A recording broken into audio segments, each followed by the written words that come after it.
Satu hal yang kami percaya bahwa bagi Tuhan tidak ada yang mustahil. Itulah sebabnya dengan sukacita ucapan syukur di tempat ini kami sudah memuji dan memuliakan Tuhan. Kami percaya 2-3 orang berkumpul dalam nama Yesus Kau hadir. Dan ketika Engkau hadir Tuhan, maka segala perkara dapat terjadi. Sehingga yang sakit pasti Engkau sembuhkan, yang lemah memperoleh kekuatan yang baru Tuhan, yang sedih Engkau hibur, bahkan segala ikatan pasti hancur lepas dalam nama Yesus. Saat ini kami juga bersatu hati. Segala roh intimidasi, setan, roh jahat yang berusaha mengganggu ibadah ini kami patahkan dalam nama Yesus. Kami perintahkan pergi jauh dari tempat ini. Terpujilah Engkau. Hanya di dalam satu nama yang kudus, nama Tuhan Yesus, kami berdoa dan mengucap syukur. Kita yang siap diberkati Tuhan, bersama-sama kita katakan amin. Yuk tepuk tangan sekali lagi buat Tuhan kita Yesus. Puji Tuhan, haleluya. Silakan duduk Bapak Ibu. Haleluya. Shalom Tiberias. Sekali lagi shalom. Apa kabar siang hari ini? Mantap sekali, semangat ya. Siap diberkati Tuhan, amin. Haleluya. Yuk kita buka Alkitab kita saudaraku, Keluaran pasal 3. Keluaran pasal 3 ayat 1 sampai 8. Keluaran pasal 3 ayat 1 sampai yang ke-8. Kita baca bergantian. Adapun Musa, ia biasa mengembalakan kambing domba Yitro mertuanya, imam di Midian. Sekali ketika ia menggiring kambing domba itu ke seberang padang gurun, sampailah ia ke gunung Allah, yakni gunung Horeb. Dua yang keras. Musa berkata, baiklah aku menyimpang ke sana untuk memeriksa penglihatan yang hebat itu. Mengapakah tidak terbakar semak duri itu? 4. Lalu ia berfirman, janganlah datang dekat-dekat, tanggalkanlah kasutmu dari kakimu, sebab tempat di mana engkau berdiri itu adalah tanah yang kudus. 6. Dan Tuhan berfirman, aku telah memperhatikan dengan sungguh kesengsaraan umatku di tanah Mesir, dan aku telah mendengar seruan mereka yang disebabkan oleh pengerah-pengerah mereka. Ya, aku mengetahui penderitaan mereka. Terakhir yang keras. Apabila kita melihat kepada kuasa firman Tuhan, maka kita percaya bahwa Tuhan merancangkan masa depan yang indah buat setiap kita. Amin. Tuhan memiliki panggilan yang luar biasa. Bayangkan, Tuhan memanggil setiap Bapak, Ibu, dan saya. Katakan, aku juga. Kita dipanggil untuk masuk di dalam rencana Tuhan yang besar ini, saudaraku. Karena pekerjaan Tuhan di atas muka bumi ini, Tuhan tidak akan bekerja sendirian. Dia akan bekerja sama dengan gerejanya, yaitu Bapak, Ibu, dan saya, untuk menyatakan kemuliaannya, untuk menyatakan kuasa dan mujizatnya. Amin, saudaraku. Tuhan menjadikan kita partner. Itulah sebabnya di dalam Markus 16, Tuhan berkata, tanda-tanda ini akan menyertai orang-orang percaya. Betul tidak? Mengusir setan demi namaku, Tuhan katakan. Bahkan menumpangkan tangan pada orang sakit sembuh. Jadi Bapak Ibu jadi partnernya Tuhan. Kita dipakai oleh Tuhan untuk menunjukkan, ini loh kerajaan surga. Ini loh Yesus yang kami sembah. Yesus hidup di dalamku dan aku di dalam Dia. Maka aku akan melakukan seperti janji Tuhan. Apa yang Yesus lakukan akan kita lakukan. Katakan amin. Dahsyat benar Bapak Ibu. Yang Yesus lakukan ketika dia pelayanan 3,5 tahun di atas muka bumi. Bapak, Ibu, dan saya sebagai gerejanya dipercayakan, diberi mandat melakukan hal yang sama. Bahkan Tuhan yang katakan, bahkan akan lebih besar dari itu. Coba bayangkan siapa kita. Tapi kalau kita mungkin melihat kepada kehidupan kita hari lepas hari, kita mulai kecil hati, saudaraku. Tuhan, masalahku besar Tuhan.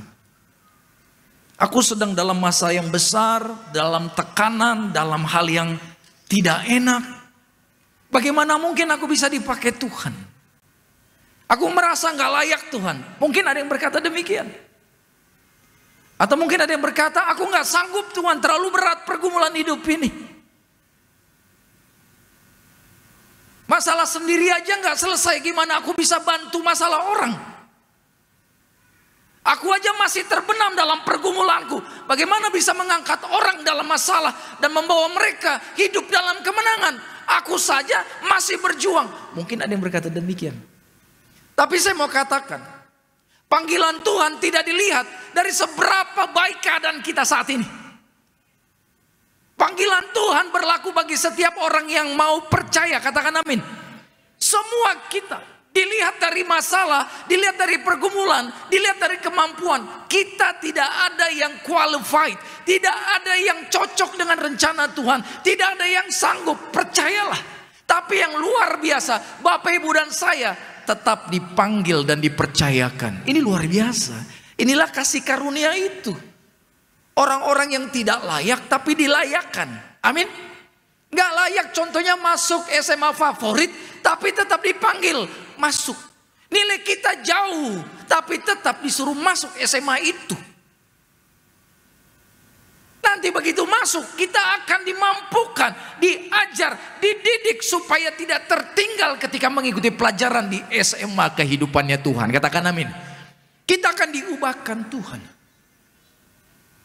Jadi jangan kecil hati melihat keadaanmu, melihat masalahmu yang besar, sehingga engkau mulai hilang pengharapan. Aduh, kayaknya rencana Tuhan itu mungkin buat suami saya mungkin, atau istri saya, atau orang lain. Kalau saya kayaknya lihat diri saya nggak mampu. Saya mau katakan itu tipuan iblis. Jangan dengar suara itu, saudaraku.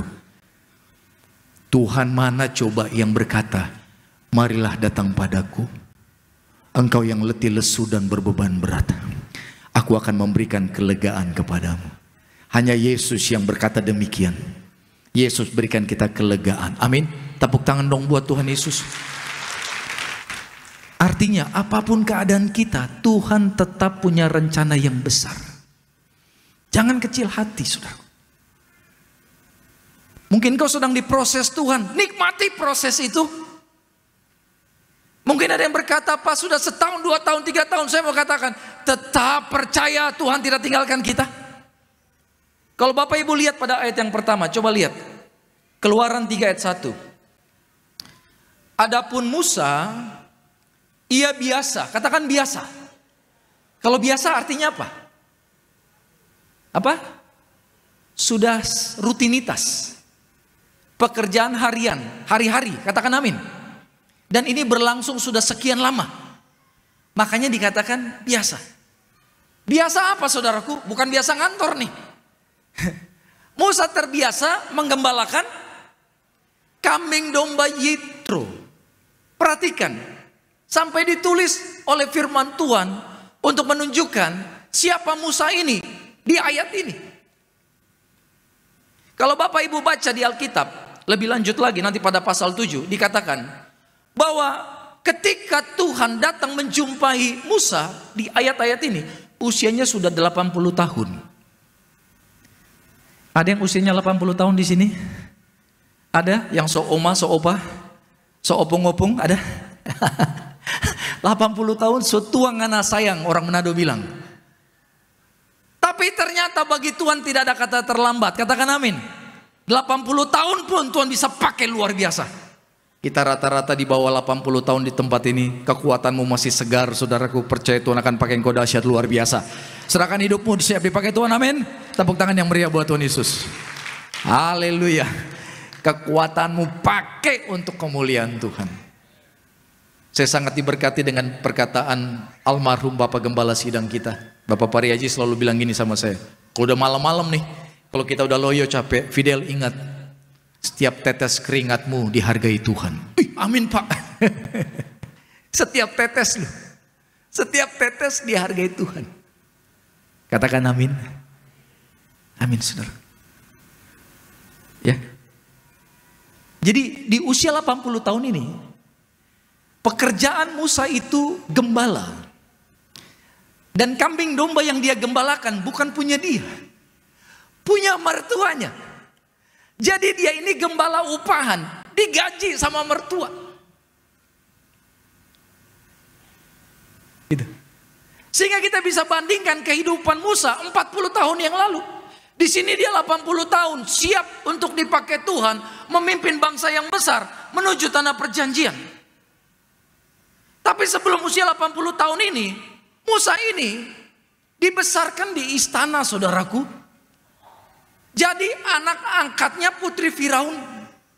Dan besar kemungkinan dia akan menjadi pengganti Firaun. Jadi semua tradisi ilmu-ilmu Mesir ada di dalam Firaun, ada di dalam Musa. Musa dididik dengan sistem pendidikan Mesir. Mesir itu penguasa dunia di zaman dulu, sama seperti Amerika sekarang. Jadi Musa ini calon pengganti Firaun. Orang hebat gak? Saya mau tanya, orang hebat gak? Orang hebat. Dia punya pengaruh, punya kuasa. Perkataan dia sakti istilahnya, saudaraku. Di zaman itu yang namanya Firaun dianggap setengah dewa. Bukan hanya manusia biasa, dia anggap setengah dewa. Jadi sangat dihormati oleh orang dunia. Musa posisinya itu. Ketika dia usia 40 tahun, dia melihat saudaranya berkelahi, ya kan? Kemudian diserang oleh orang Mesir dan dia bunuh orang Mesir itu. Dia merasa bangga bisa membela saudara setanah airnya. Tiba-tiba saudaraku besoknya ada orang Israel yang berkelahi, dia pisah, kalian ini kan saudara, sebangsa setanah air, jangan berkelahi. Orang Israel justru apa? Meledek dia. Kamu mau bunuh kami seperti engkau bunuh saudaramu kemarin. Langsung ketakutan Musa. Wah, berarti pembunuhan kemarin ketahuan. Dan gara-gara ketahuan Firaun mau bunuh Musa, makanya Musa kabur. Pada usia berapa Musa kabur, saudaraku? 40 tahun. Kalau otak manusia pasti berpikir, Tuhan akan pakai Musa pasti ketika dia sedang jaya-jayanya. Betul tidak? Ketika dia sedang ada pengaruh di Mesir. Dia anak angkatnya putri Firaun. Artinya mungkin calon pengganti Firaun. Jadi kalau dia minta kepada Firaun, tolong bebaskan bangsa Israel, besar kemungkinan diberikan. Karena dia calon Firaun. Calon orang hebat. Calon penerus dinasti, ya kan? Dinasti Firaun saat itu. Dan dia gagah perkasa, semua pasukan Mesir tunduk kepada Musa. Tapi kenapa Tuhan tidak pakai Musa justru ketika dia powerful, punya kuasa? Ternyata tidak, saudaraku.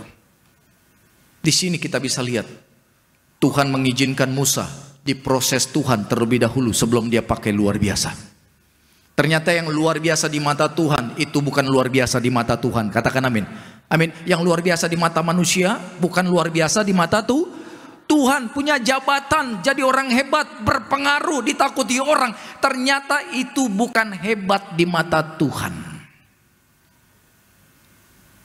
Dan kalau Bapak Ibu pelajari, Musa diproses Tuhan untuk jadi seorang pemimpin, itu butuh waktu 40 tahun, bukan sebentar. Diproses Tuhan, diperas, diamplas, dibersihkan, bukan setahun, bukan 2 tahun, 40 tahun, 40 years, saudaraku. Jadi kalau Bapak Ibu saat ini engkau sedang dalam masa-masa sulit, diproses oleh Tuhan, diizinkan dalam masa yang tidak enak, saya mau katakan bersabarlah.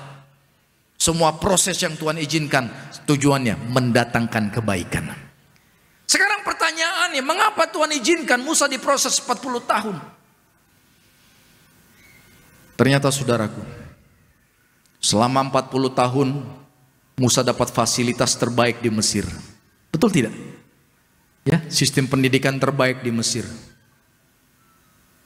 Kendaraan kereta kuda yang terbaik di Mesir dia punya. Kamar dia pasti kamar yang luxurious, kamar yang mewah di zaman itu. Perabotan emas mengelilingi dia. Tapi ketika dia jadi gembala, ya, menjaga kambing domba mertuanya, atap kamar dia itu langit, saudaraku. Namanya gembala zaman itu, tidur di lapangan terbuka bersama kambing dombanya. Bayangkan, dari yang tadinya levelnya di sini, tiba-tiba rata dengan tanah. Apa yang Tuhan sedang didik dalam kehidupan Musa? Semua fasilitas yang Musa nikmati dari Mesir tiba-tiba diambil semua sama Tuhan. Semua kebanggaan Mesir, Semua karakter Mesir dicabut sama Tuhan. Semua keangkuhan Mesir, kesombongan Mesir, kekuatan Mesir, pendidikan Mesir di sini saudaraku, semua dipreteli oleh Tuhan. Tujuannya supaya Musa memiliki satu kebanggaan, dan itu tidak ada yang lain. Kebanggaan Musa hanya nama Tuhan kita Yesus Kristus. Katakan amin saudaraku. Tepuk tangan yang meriah buat Tuhan. Jadi seringkali Bapak Ibu engkau diproses oleh Tuhan. Tujuannya apa? Untuk menarik karakter dunia dalam hidup kita. Mesir itu gambaran dunia zaman kita sekarang. Mungkin kita sudah sekian puluh tahun dididik dengan cara orang dunia. Konsep dunia kental dalam hidup kita. Mungkin kita bisa hari Minggu di gereja, hari Minggu pelayanan saudaraku. Tapi Senin sampai Sabtu, kalau bisnis, kalau di kantor, kita ikut dengan cara orang dunia. Udah cheating sedikit nggak apa-apalah, yang penting proyek dapet. Cheating sedikit nggak apa-apalah, supaya naik promosi, naik jabatan. Semua begitu kok, masa saya enggak? Kalau saya enggak gitu, saya nggak bisa naik. Kalau saya nggak gitu, saya nggak dapat proyek. Nggak dapat proyek, nggak makan. Siapa bilang? Tuhan yang berkata, carilah dulu kerajaan Allah dan kebenarannya. Bantu saya. Setelah itu apa? Semuanya. Katakan semuanya. Semuanya. Dunia berusaha untuk membalikan firman.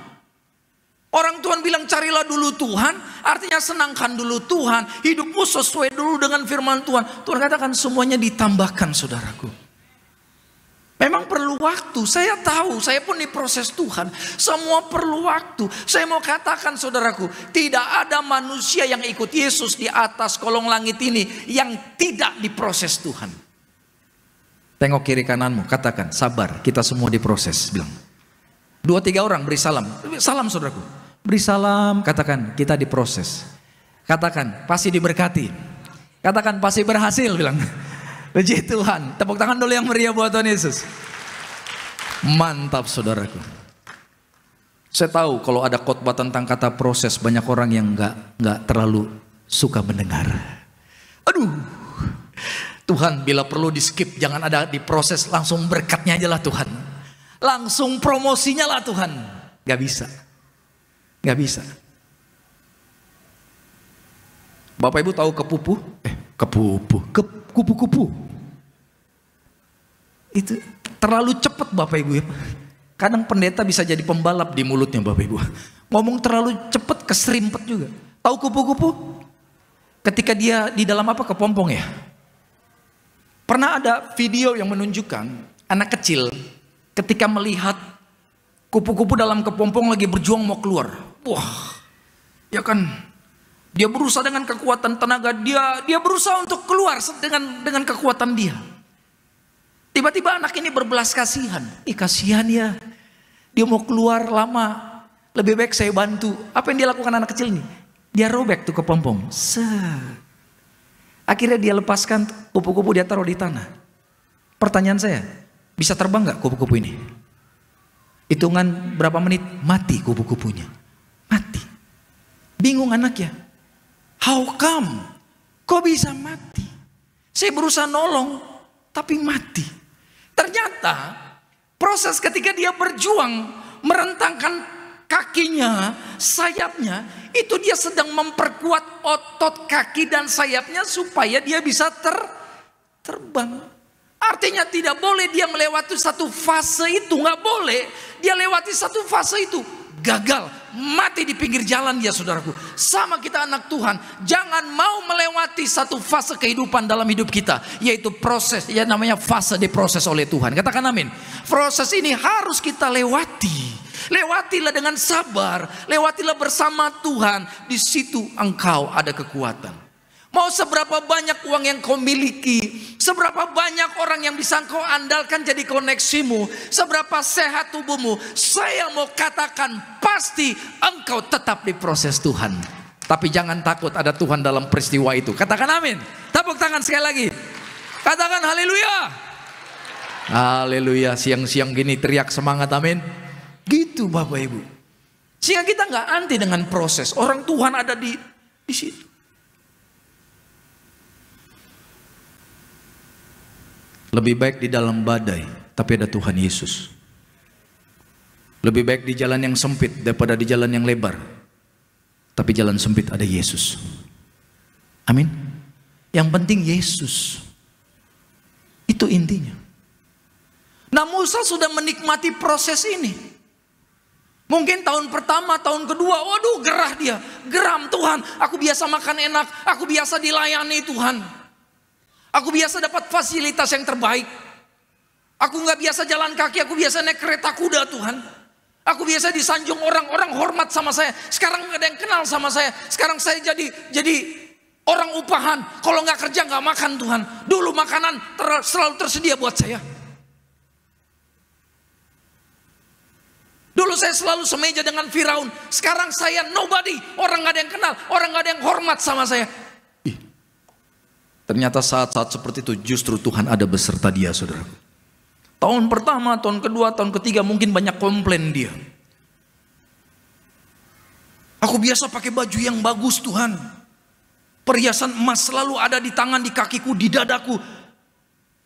Sekarang tidak ada Tuhan. Tentara selalu berjaga buat aku. Sekarang gak ada orang yang berjaga buat aku. Makanan selalu disediakan. Sekarang kalau gak masak gak makan. Sampai tiap hari aku nyanyi. Masak sendiri. Cuci baju sendiri. Lah jadi dangdutan. Zaman Musa udah ada lagu itu, saudaraku. Percayalah. Tapi lama-lama itu menjadi kebiasaan. Katakan amin. Amin. Makanya ayat ini dikatakan, adapun Musa, ia biasa mengembalakan kambing domba Yitro mertuanya. Jadi artinya, tadinya mungkin dia tinggi hati, tapi di sini di ayat 1 ini dia sudah rendah hati luar biasa. Dan ternyata kenapa 40 tahun diproses sama Tuhan? Selain Tuhan mau bersihkan dia dari karakter Mesir, Tuhan mau dia punya satu karakter surgawi yang selalu dicari Tuhan dalam setiap kita, saudaraku. Apa? Rendah hati. Orang rendah hati itu karakter Yesus. Katakan amin Bapak Ibu. Betul. Dan karakter ini mahal karena prosesnya banyak air mata, banyak pergumulan. Banyak hal yang harus kita lepas kalau mau punya karakter ini. Dan orang kalau sudah punya karakter ini dipakai Tuhan luar biasa. Betul saudara. Bayangkan 40 tahun dia diproses sama Tuhan dengan cara yang sangat tidak mudah Bapak Ibu. Dan ketika dia sudah dinyatakan Tuhan siap untuk dikirim oleh Tuhan, apa yang terjadi? Ada lawatan Tuhan. Kalau selama 40 tahun Musa komplain terus sama Tuhan, marah terus sama Tuhan, kecewa sama Tuhan, saya percaya saudaraku, sampai Musa menghembuskan nafas terakhir, dia tidak akan dipakai Tuhan membebaskan Israel keluar dari Mesir. Kalau Musa tidak taat sama Tuhan, kira-kira siapa yang dipakai Tuhan? Tuhan bisa pakai orang lain gak? Bisa. Artinya, jangan sampai rencana Tuhan buat engkau tidak jadi dan dikasih ke orang lain. Hanya karena kita komplain sama Tuhan dalam proses hidup. Amin. Jangan sampai saudaraku, rencana Tuhan itu pindah ke orang lain. Jangan sampai. Kalau kita ngedumel, marah terus, kecewa terus sama Tuhan, gak akan selesai sekolah rohanimu. Padang gurunnya gak akan selesai saudaraku. Karena di sini Tuhan melihat bahwa Musa sudah lulus dalam ujian kehidupan, 40 tahun diproses, punya karakter yang tadinya mungkin congkak, ya benar-benar mengandalkan kekuatan dia, tapi diproses sama Tuhan sampai dia benar-benar rendah rata seperti tanah. Mungkin itu prinsip dia. Tadinya 2 juta orang Israel di Mesir itu tunduk. Bahkan tentara Mesir di Mesir tunduk kepada Musa. Tapi begitu dia diproses sama Tuhan, dipanggil jadi pemimpin, dia berkata begini sama Tuhan, Tuhan, saya tidak pandai bicara. Loh, tadinya pemimpin hebat, calon pengganti Firaun. Orang tunduk, kalau dia lagi ngomong orang dengar saudaraku. Tiba-tiba setelah diproses sama Tuhan 40 tahun, dia bilang, Tuhan, aku gak pandai bicara, pilih Harun abangku jadi jubir saya, jadi juru bicara saya. Bayangkan tuh saudara, mau ngomong saja dia udah gak percaya diri. Artinya dia tahu tanpa Tuhan dia tidak bisa melakukan apa-apa. Katakan amin. Tuhan mau engkau punya prinsip begitu. Tuhan, ini aku. Tanpamu aku gak bisa melakukan apapun. Tapi kalau Tuhan bekerja di dalamku, aku bisa melakukan segala perkara. Itu yang Tuhan mau. Jangan dibalik, Tuhan aku hebat, aku pandai, uangku banyak, kekuatanku luar biasa, koneksiku di mana-mana. Aku percaya aku bisa melakukan segala perkara dengan kemampuanku. Tuhan benci yang begitu. Mungkin kita nggak ngomong, tapi dalam hati kita gitu. Ya, kita andalkan kemampuan kita, kita andalkan pasokan kita. Alkitab berkata, Tuhan benci orang sombong. Orang sombong itu jadi lawannya Tuhan. Siapa kita jadi lawannya Tuhan? Tuhan cukup angus kita Bapak Ibu. Betul. 2 kali, debu tanah langsung Bapak Ibu. Mau 3 kali, jadi apa ini kita? Cukup 2 kali aja. Artinya kita ini bukan siapa-siapa. Nah Musa sadar, itulah sebabnya Tuhan datang. Lihat pada ayat yang kedua. Aduh, waktu saya udah mau habis ya Bapak Ibu. Padahal baru awal khotbah saya ini. Waktu ini begitu cepat. Ayat 2, saya baca ya. Atau kita lihat sama-sama ayat 2. Lalu apa? Malaikat Tuhan menampakkan diri kepadanya dalam nyala api yang keluar dari semak duri. Lalu ia melihat dan tampaklah apa? Semak duri itu menyala tetapi tidak dimakan api. Lihat kata malaikat di situ, lihat kata malaikat. M-nya besar atau kecil? Coba, belum kompak. Perhatikan lagi. Ini besar semua ya. Lihat di Alkitab Bapak Ibu. Di handphone atau di Alkitab. Lihat. Kata malaikat, M-nya besar atau kecil? Besar. Kalau di perjanjian lama ada kata malaikat, M-nya besar. Itu mengacu kepada siapa? Tuhan Yesus. Kalau di perjanjian baru, Yesus sudah turun untuk mati di atas kayu salib. Ya. Dan kalau Yesus turun dari surga, pasti dia akan melakukan perkara yang besar. Katakan amin. Ketika Yesus turun dari surga, datang ke atas muka bumi, ya, dalam rupa bayi, bertumbuh, kemudian mulai mengajar, melakukan mujizat, mati, bangkit, terbang kembali ke surga. Maka yang Yesus lakukan adalah keselamatan bagi umat manusia. Artinya perkara yang besar. Sama ketika Tuhan turun menjumpai Musa, itu karena Tuhan mau memberikan keselamatan bagi orang Israel. Dan kalau Yesus turun, ini sudah luar biasa. Yang turun bukan malaikat biasa, ini komandannya malaikat. Siapa dia? Tuhan Kalau komandan yang turun dari surga, ini pasti perintahnya besar. Perintahnya besar. Makanya saya selalu ingat kesaksian Bapak Pariaji dulu. Awal beliau berjumpa Tuhan, ketika lagi berdoa di kamar, yang datang ke kamar beliau itu Tuhan Yesus. Bukan malaikat biasa, Tuhan Yesus langsung. Makanya doa, kalau Bapak Ibu nanti suatu saat berjumpa dengan Yesus secara pribadi, percayalah, artinya ada tugas besar yang Tuhan mau percayakan kepada engkau. Katakan amin. Siap dilawat Tuhan Yesus? Bilang, pakai aku Tuhan. Bilang, lawat aku Tuhan. Katakan, aku rindu berjumpa dengan engkau. Kalau Tuhan bisa datang menjumpai Musa, kalau Tuhan Yesus bisa datang menjumpai Bapak Gembala sidang kita di kamar, percaya Yesus bisa datang ketika engkau sedang berdoa di kamarmu. Dan perkara besar akan terjadi dalam hidup kita, saudaraku. Tepuk tangan dulu yang meriah buat Tuhan Yesus. Haleluya. Lihat saudara, ya.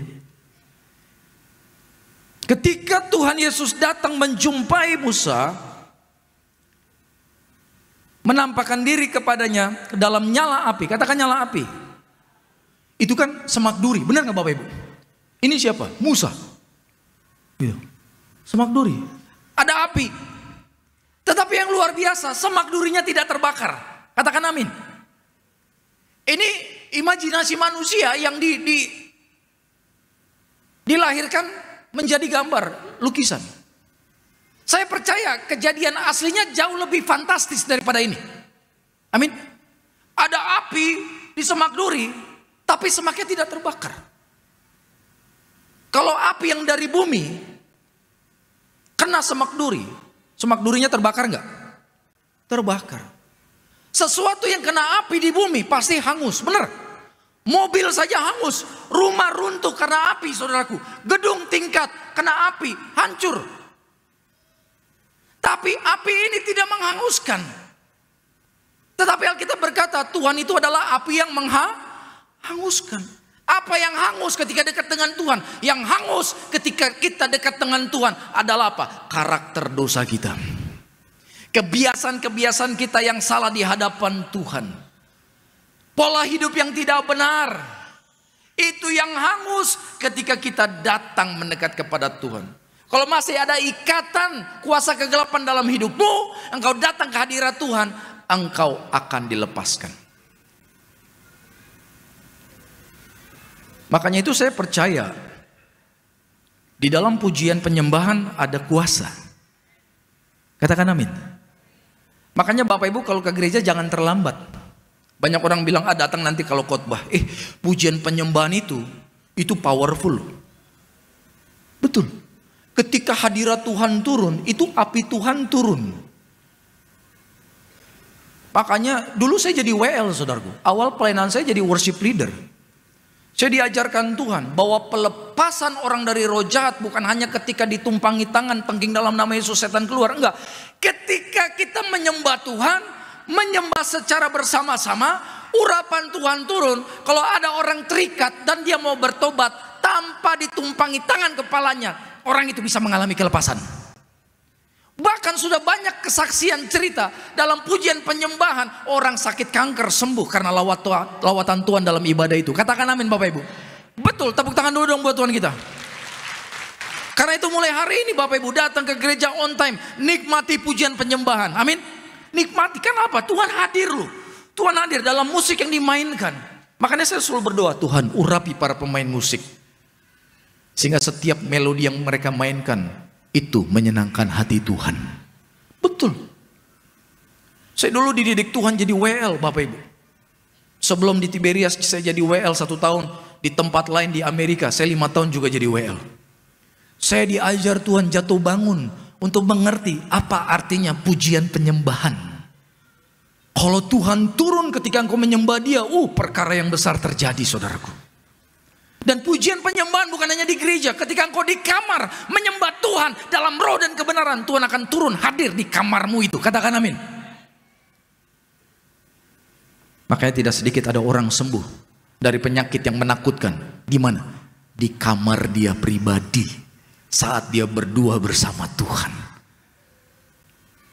Saya banyak mendengar juga orang lepas dari roh jahat, dari kebiasaan dosa. Bukan ketika ditumpangi tangan orang pendeta. Bukan. Ketika dia berdua bersama Tuhan di dalam hadirat, dia menyembah Tuhan. Segala ikatan setan dalam tubuh dia dilepaskan Tuhan. Betul. Saya bangga melayani Tuhan. Dan saya berharap Bapak Ibu juga bangga jadi anak Tuhan. Amin. Karena Allah yang kita sembah dahsyat saudaraku. Ya. Jadi api itu menghanguskan. Ketika Musa berjumpa dengan Tuhan dalam pertemuan ini, saya percaya saudaraku, ini ada api surga menyala dan mengurapi Musa. Musa menerima pengurapan dari surga sehingga memampukan dia melakukan pelayanan yang besar. Dan tanda-tanda menyertai Musa. Jadi orang yang diproses oleh Tuhan, orang ini akan diperlengkapi oleh Tuhan. Katakan, Tuhan memperlengkapi aku. Diperlengkapi dengan apa? Ada kuasa Tuhan dari surga dalam hidup Bapak Ibu dan saya. Sehingga Musa kemanapun dia melangkah ada mujizat. Bayangkan saudaraku, Laut Merah terbelah karena pelayanan Musa. 10 tulah terjadi di Mesir karena siapa? Pelayanan Musa. Ini kalau tidak diurapi Tuhan, kalau tidak berjumpa dengan Yesus di semak-semak duri ini, tidak akan ada urapan yang besar dalam pelayanan Musa. Karena itu pastikan di dalam proses yang Tuhan izinkan dalam kehidupanmu, engkau mengalami pertemuan secara pribadi dengan Tuhan Yesus. Saya nggak tahu gimana caranya. Kalau Musa, Tuhan datang dalam wujud api yang tidak menghanguskan, tapi menguduskan. Di tempat ini pastikan Yesus menjumpaimu. Tepuk tangan sekali lagi buat Tuhan Yesus. Bapak yang baik yang kami sembah dalam nama Tuhan Yesus, kami bangga jadi anak-Mu. Pakai kami Tuhan. Kami tahu rencana Tuhan besar buat kami. Kami mau taat dalam proses hidup yang harus kami lewati. Banyak hal yang tidak enak, sakit Tuhan diproses. Dibersihkan Tuhan itu tidak enak. Karena harus dicabut hal-hal yang tidak berkenan dalam hidup kami.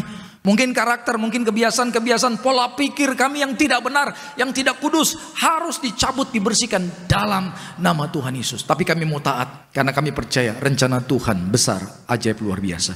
Dan berkati setiap anak-anak Tuhan di tempat ini berkelimpahan.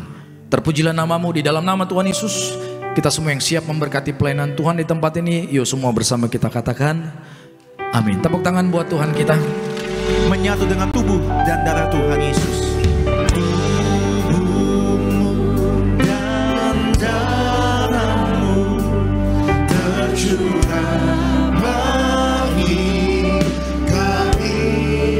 Menyucikan, menyembuhkan setiap kami.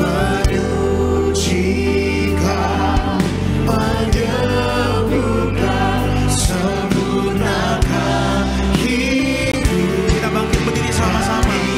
Tubuh Yesus menyembuhkanku, darah Yesus menyucikanku, ku jadi baru karena kasih-Mu. Haleluya. Puji Tuhan. Sama-sama saudaraku kita angkat roti yang akan dibentuk menjadi tubuh Tuhan Yesus. Percaya kuasa Tuhan, tubuh dan darahnya menyembuhkan kita, amin. Mari dengan iman sama-sama katakan dalam nama Tuhan Yesus. Inilah roti yang turun dari surga. Inilah tubuh Tuhan Yesus Kristus yang tergantung di atas kayu salib. Yang pertama yang memberikan kami, keluarga kami, hidup kekal dalam kerajaan surga. Yang kedua untuk menyempurnakan tubuhku sehat sempurna, untuk menyempurnakan jiwa dan rohku agar dibangkitkan pada akhir zaman. Yang ketiga, tubuh Kristus yang tertombak, tertikam di atas kayu salib, agar kami bersama keluarga tidak terkapar di meja operasi, tidak terkapar di rumah sakit. Kami tidak lumpuh, tidak pikun, tidak koma, tidak terkapar di ruang ICU. Kami tolak kanker tumor, kami tolak leukemia. Doaku hari ini segala penyakitku sudah sembuh, diangkat di atas kayu salib dalam nama Tuhan Yesus. Inilah roti yang turun dari surga, inilah tubuh Tuhan Yesus Kristus.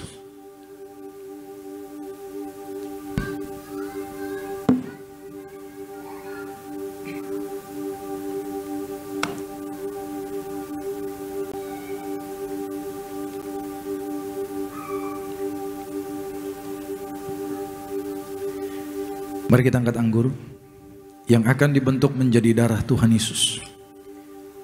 Bangkitkan iman kita, sama-sama kita katakan dalam nama Tuhan Yesus. Inilah darah Tuhan Yesus yang tertumpah di atas kayu salib sebagai perjanjian yang baru dan yang kekal. Yang pertama, kami bertobat, menolak setiap dosa, menolak setan-setan dan perbuatannya. Keluargaku keluarga yang kudus. Kami menolak perzinahan, percabulan. Kami menolak poligami, poliandri. Kami menolak perceraian, mulutku diurapi penuh kuasa, tidak berdusta. Kami tolak fitnah atas keluargaku dan gereja. Yang kedua, oleh darah domba Allah, kami menjadi warga surga, anak kerajaan surga, diberkati, punya rumah di bumi dan di surga.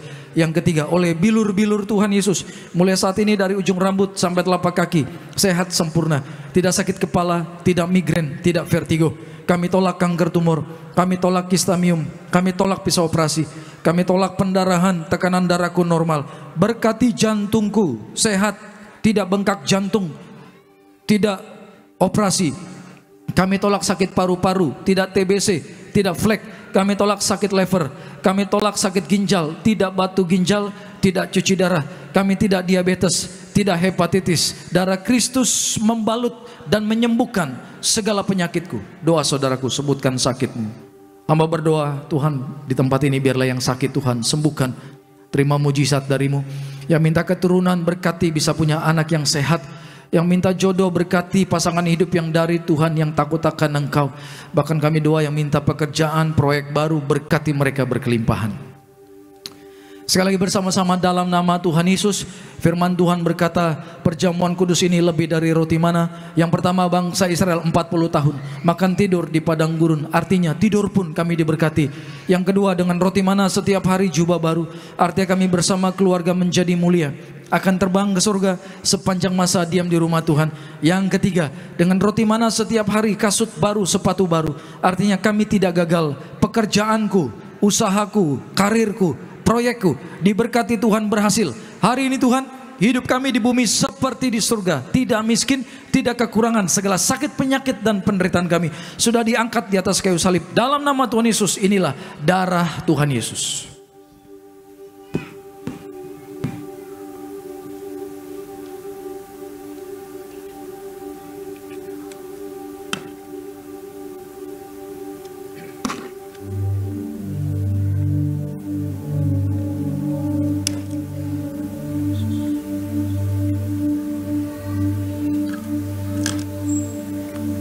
Mari Bapak Ibu jemaat Tuhan kita yang telah menyatu dengan tubuh dan darah Tuhan Yesus kembali. Kita mau bangkit berdiri, kita mau angkat tangan kita dua-dua di hadapan Tuhan. Kita nyatakan tubuhmu dan darahmu tercurah bagi kami, menyucikan, menyembuhkan setiap kami. Tubuhmu dan darahmu tercurah bagi kami,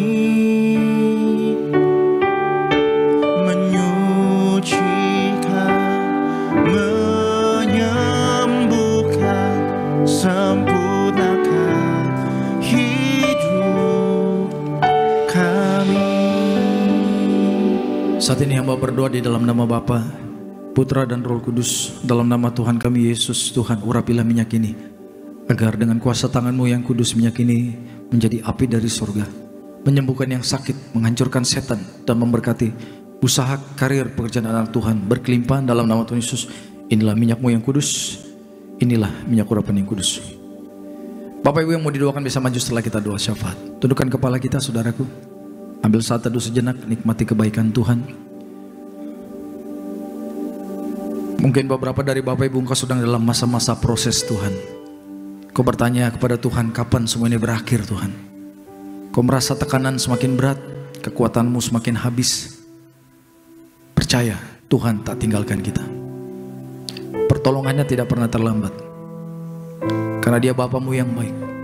Kalau nyawa saja Dia berikan buat kita, maka terlalu mudah bagi Tuhan untuk mengeluarkan kita dari pergumulan, dari proses hidup.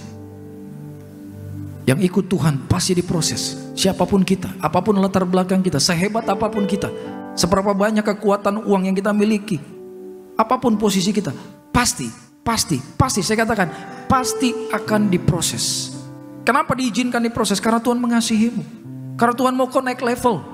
Karena Tuhan mau karakter kita tidak lagi lama seperti dulu lagi. Tuhan mau kita berubah saudaraku, menjadi seperti Kristus. Mengucap syukur. Jangan tawar hati, jangan kecewa, jangan marah sama Tuhan. Sikirada.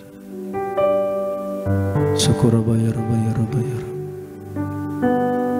Sungguh kami bersyukur Kau baik. Kami juga terus berdoa buat pelayanan gereja Tiberias Tuhan semakin luar biasa. Di akhir zaman ini Tuhan akan pakai untuk menyatakan kuasa dan kemuliaan Tuhan. Tubuh darah Yesus akan menarik begitu banyak jiwa datang ke hadirat-Mu yang kudus. Kami berdoa buat acara Natal 7 Desember diberkati Tuhan berhasil. Berkati acara ini memuliakan nama-Mu Tuhan. Dan kami doa urapan Tuhan, hadirat Tuhan Yesus, malaikat-Mu turun di GBK tanggal 7 Desember. Sehingga ketika kemuliaan Tuhan turun, kami percaya Tuhan akan terjadi perkara-perkara yang besar. Banyak terjadi kesembuhan, banyak terjadi mujizat, terutama iman anak Tuhan akan terus semakin luar biasa. Melihat pengharapan di dalam Kristus tidak pernah akan gagal. Kami doa Bapa, berikan cuaca yang baik, berikan keamanan, setiap dana yang diperlukan Tuhan sediakan. Berkati Tuhan para pemimpin kami, Ibu Gembala Sidang kami, Pak Aristo, Pak Argo, diberkati dengan kesehatan, kekuatan, hikmat terus mengalir dari surga untuk memimpin gereja-Mu ini. Berikan kesehatan, kekuatan dan umur yang panjang. Kalau kami akan pulang, kami percaya malaikat-Mu menjaga melindungi kami. Kami aman tiba di rumah kami masing-masing tanpa kekurangan suatu apapun. Terima kasih Bapa, kami akan pulang dan kami siap terima berkat dari surga. Saudaraku, mari angkat kedua tangan kita. Terimalah berkat dari Bapa, kasih dari Tuhan kita Yesus Kristus, penyertaan yang manis dari Allah Roh Kudus akan menyertai seluruh hidup kita mulai siang hari ini sampai Maranatha. Tuhan Yesus datang kedua kali jemput kita semua ke awan-awan yang permai. Kita yang bangga menjadi anak Tuhan Yesus, dengan sorak-sorai semua mari bersama kita katakan amin.